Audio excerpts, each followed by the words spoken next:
TV, online, and on the go. This is Valley News Live at 6. Whether substantiated or not, if you believe your child's been hit by someone, you're probably not going to want them back in their care. For a second time, a Fargo teacher has been cleared of accusations that she hit a special needs student. But the second investigation didn't fully exonerate her. In this exclusive report, Valley News Team's Joshua Pagero reveals details that she used force several times. Less than a month after the special needs teacher at Centennial Elementary was cleared for hitting one of her students on the shoulder, emails we obtained raised concerns of her being physical with the 5-year-old, opening another investigation. We're not identifying the teacher since she hasn't been charged.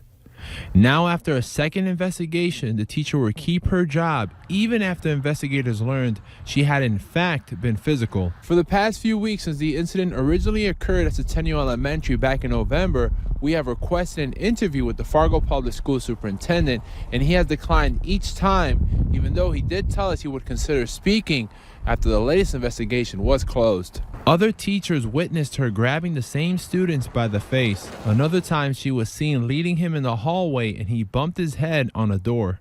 2 teachers emailed their supervisor to complain. Brenda Reel of North Dakota Protection and Advocacy Project says it's not often that teachers put themselves out there. Given the fact that there was a report by another teacher and then later emails, I would err on the side of protecting the child. A Centennial staff member even told investigators she did not want to be seen as a tattletale. My role as an advocate is to make sure children's rights are adhered to and also protected. And I wouldn't want an early childhood ed student or any student's first experience in school to be one where they got hit.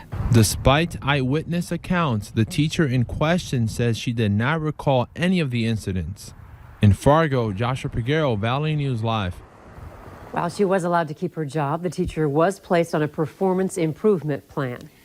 Bundle up the kids tomorrow when they head to the bus stop. It's going to be a chilly start to the day. Let's find out what's in store for this Tuesday night. Hutch is here now with your no-wait weather planner. Hutch? Temperatures are sliding away along with our traction under our tires because we already have sub-zero air showing up in Grand Forks, Devils Lake, Thief River Falls, and Bemidji. Points north also mighty chilly. Holding on to 1 degree above zero here in the FM area. A wind chill advisory from late tonight into midday tomorrow for wind chills that will approach 20 to 40 degrees below as we get going into the day tomorrow. Clear skies are going to contribute, but really an Arctic air mass is working its way out and pushing in from the north and west. Here's your planner for this evening. In Fargo, by the 10 o'clock hour, will be 3 to 5 degrees below zero, with wind chills that will be around 20 below zero into the overnight hours. Grand Forks, colder than that, will be 12 below by 1 in the morning.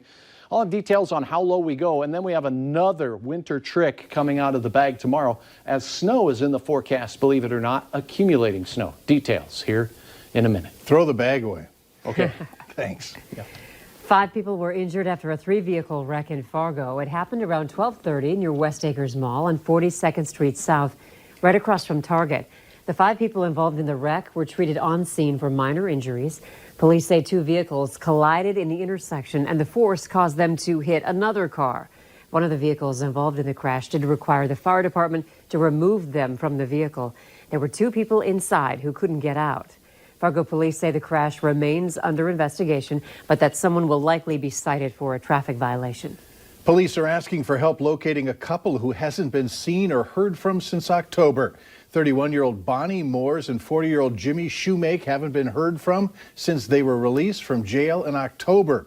Both are known to stay at local hotels and work day labor jobs. Moores is 5 feet 1 inch tall, 115 pounds, with blue eyes and brown hair. Shoemake is 5 foot 10, 120 pounds, with hazel eyes and brown hair. If you have any information, call police 701-241-1405. Fargo police are also asking for help finding a driver who hit someone with their truck and then took off. They say it happened on New Year's Eve, close to midnight, just outside the No Bull restaurant and bar in the 600 block of NP Avenue. The victim was walking between 2 parked cars before being hit. They were hurt, but they are expected to be okay. The suspect vehicle is described as a light-colored truck. Again, if you have information, call 241-5777. Two men are behind bars and tied to burglaries in Richland County that we told you about last week. 29-year-old Dylan Huber and 31-year-old Andrew Milkus are in jail for unconnected incidents. Huber was arrested today after deputies responded to an active burglary at a vacant home near Lidgerwood. Milkus was arrested on January 1st on 7 charges, including preventing arrest.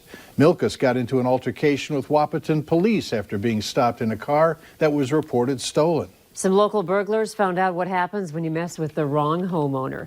2 adults and a child were arrested for breaking into a home on 7th Avenue South near Concordia College in Moorhead. The criminals made a key mistake in picking Joseph Clancy's house, a member of the 82nd Airborne Division. Always watch your 6, meaning look behind your back anywhere you go. If there's anybody following you, if there's anybody even in a vehicle watching around here, however, because there is a lot of high crime rate. The names of those arrested have not been released yet. Police remind you to call them if you see any suspicious activity in your neighborhood. There's a boil advisory in effect for the people living in Sebeka, Minnesota, because of a possible E. coli contaminant. It may be tied to the loss of a system pressure loss on the south side of town. The pumps have been repaired and the water leak is being fixed. The problem should be resolved within a couple of days. Now, if you drank the water, you might notice certain symptoms, including cramps, diarrhea, nausea, or headaches. If that's the case, call your doctor. The water poses extra risks for infants, young kids, elderly, or people with compromised immune systems. Neighbors around the metro reached out to our whistleblower hotline to ask what's up with all the noise. As they say, snowplows are keeping them up throughout the night as crews continue to clear roads and move snow. But crews say there's not much that can change, as backup alarms are to keep you safe, and nighttime is the best time to get their work done.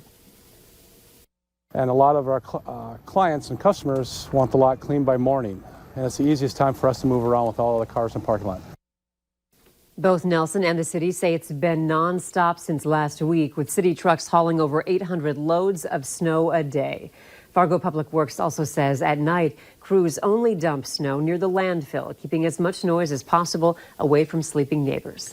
With the recent snow, Grand Forks police have received a lot of complaints about snow removal. The main complaint involves one neighbor putting snow on another neighbor's property. Officers say they often find themselves mediating the issue. They advise discussing with your neighbors an agreed-upon place where you can put your snow. Join us tomorrow as our Proceed Road to Frisco coverage kicks off live in Frisco with the Bison football team. We'll bring you all the latest all week, taking you up to our 90-minute-long Farmers Union Insurance Bison football pregame show on Saturday. Coverage begins at 9:30 with kickoff to follow at 11 between the Bison and the Dukes. Later on Valley News Live at 6, an upside to cold temps moving in. What impact it will have on unpredictable ice conditions. Yes, Arctic air, round 1 making its way in. We'll have 3 distinct rounds of Arctic air over the next several days. I'll have details on all of that, and flakes will fly tomorrow as well. Your forecast is straight ahead.